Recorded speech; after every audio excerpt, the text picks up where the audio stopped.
जो पढ़ रहे थे, को क्या पढ़ रहे थे? तो वास्तविक संयोजी उत्तक का 5 भाग था। 5 भाग था ना? कितने भाग थे? 5 भाग थे। एरिलोयर, एडिपोज, श्वेत तंतु में, पीला तंतु में और जालवत उत्तक था क्या ना? तो हम लोग कल पढ़ लिए थे, क्या पढ़ लिए थे? कल हम लोग क्या पढ़े थे? एरिलोयर।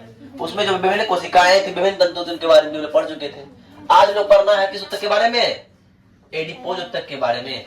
तो देखिए ध्यान से दीजिएगा, इस उत्तक में गोलाकार एवं अंडाकार कोशिकाएं पाई जाती है। इसके अंदर जो कोशिका पाई जाती है वो गोलाकार और अंडाकार होती है। कैसी होती है? गोलाकार और अंडाकार होती है। हेलो, क्लास में आधा घंटा में ठीक। इनकी कोशिकाओं में क्या होता है? वसा की बूंदे बड़ी होती है। क्या होती है? क्या होती बड़ी हुई? वसा की बूंदे बड़ी होती है।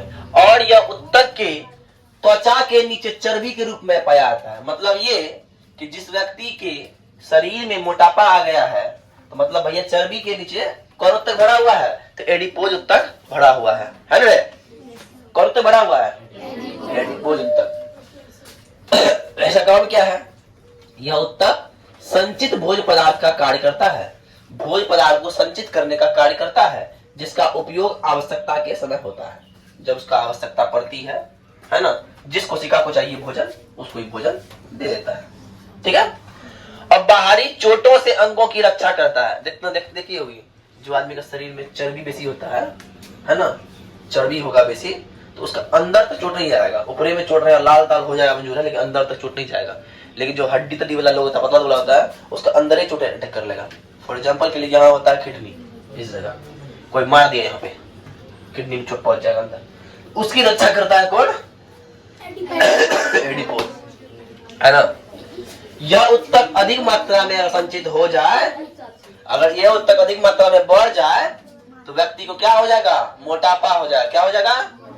मोटापा हो जाएगा। अब आते हैं श्वेत तंतु में क्या है? इस उत्तक में एक दूसरे के समांतर स्थित सघन श्वेत तंतु पाई जाती है। इस प्रकार के उत्तक में क्या पाई जाती है? समांतर और सघन तंतु पाई जाती है, जो कि श्वेत होता है। कैसा होता है? श्वेत। और इस तंतुओं के बीच कुछ कोशिकाएं बिखरी रहती है। ये तंतु है, समांतर जा रही है, इसके अंदर जो जगह है उसके अंदर कुछ कोशिकाएं बिखरी हुई होती है। और इसमें बहुत कम मात्रा में मैट्रिक्स होता है ना। अब इसके बाद कार्य क्या है?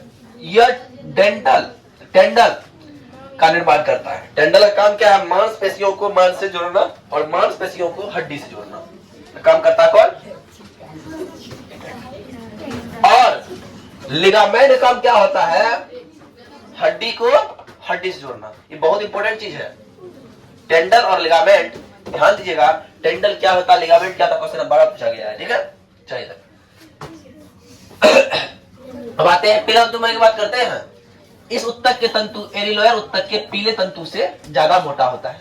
एरिलोयर उत्तक में जो तंतु था, श्वेत तंतु था ना, था कि ना, कोशिका था, हिस्टोब्लास्ट, कौन सा ब्लास्ट था कि ना, उससे क्या होता है? फिर तंतु पाया था, तंतु उससे बेसी क्या होता है? उससे बेसी मोटा होता है।